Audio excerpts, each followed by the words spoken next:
Matapos nga ang ups and downs ng Gene King sa 4 na game ngayong Governors Cup, ngayon nga ito na nga raw ang perfect time nila para makabawi para sa Group B.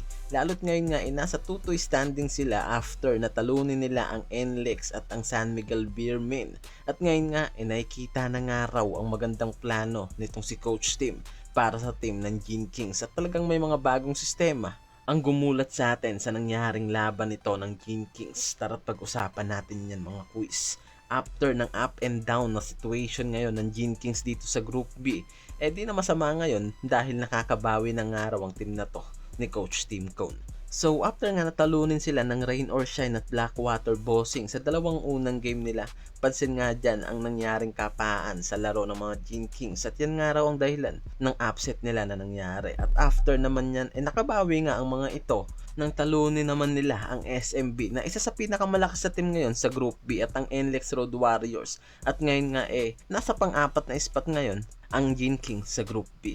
And going better na nga raw ngayon ang Gene Kings at mataas ang naging overall average ng mga yan sa dalawang magkasunod na panalo nila. At kita dyan ang nagiging magandang takbo ng mga players dito sa sistema na ginagamit ni Coach Tim Cone. Mula sa triangle defense na to na talaga nga naman na napakahirap nga raw makounter pag ginamit nga raw ito ni Coach Tim Cone sa loob ng court, talaga nga naman na nagagamit na nga raw at talagang kapana ng mga bagong players ang sistema na to ni Coach Tim Cone. Nadagdagan pa nga sila na ngayon ng mga mahuhusay na mga bagong players at talaga nga ngayon napapakinabangan na nga raw ng Gene Kings. At ngayon nga inaano na ni Coach Tim Cone ang mga players na nakakuha nito mula sa trades hanggang sa draft pick. At talagang napakalaking pakinabang ng mga players na to mula dito kay RJ Abarientos na talagang pinupuri ngayon itong si Coach Tim dahil parang hindi nga raw rookie ang laruan nito at talagang veterano na nga raw talaga pagdating sa loob ng court. And we know na talaga nga naman na malaking bagay ang husay ng point guard na to sa Gene Kings at talagang gamit na gamit ang skill set nitong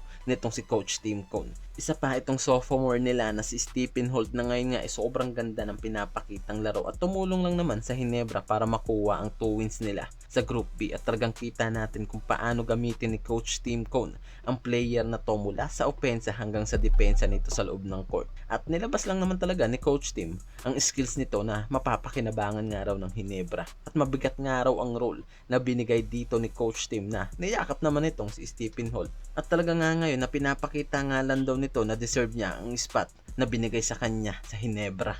At hindi biro ang binigay ni Coach Tim na defensive role dito kay Stephen Holt para sa Barangay Ginebra. Lalo't ngayon merong import sa loob at talagang mahihirapan nga ito pagdating sa depensa sa ilalim. Pero talagang ngayon nga raw nagagampanan nito ng maayos ang role na yan sa pagiging defensive player ng Barangay Ginebra. Dahil alam din natin ang kapasidad ng player na to at ang pagiging agresibo nitong si Holt. At bonus na nga lang daw ang mga offensive play na inaambag nito sa mga nagdaang laro nito sa Ginebra. Isipin mo, meron tong 26 points and 11 rebounds nang talunin nila ang NLEX sa nangyaring laban. At talagang nagawa nga raw nito nang mabuti ang role na binigay sa kanya ni Coach Tim at malaki ang kumpiyansa ngayon ng Gene Kings na mas gaganda pa nga raw ang run ng buong team nila ngayong season. At kung isa ka sa mga panatiko ng team na yan at ng iba pang mga team sa PBA, mag-comment down ka na at mag-subscribe at patuloy na suporta ng aking channel. Maraming salamat sa panonood mga quiz.